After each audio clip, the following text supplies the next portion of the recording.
this morning as well. Well, here we are, another trip of cabinet members to China. What are they getting out of all of these meetings? It feels like the U.S. is begging China for some communication. What is your assessment of what Blinken is saying on the ground in China right now?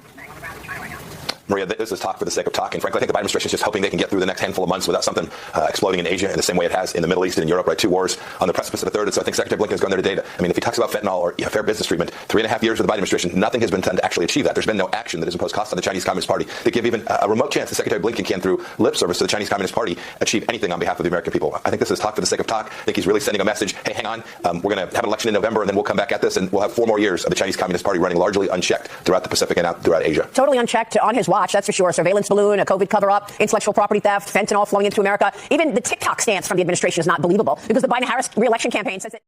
It's really quite something, Maria, that you say that there's a tool of Chinese propaganda being foisted on the American people, including our children, and then you go on that social media account trying to draw people to that very Chinese propaganda machine.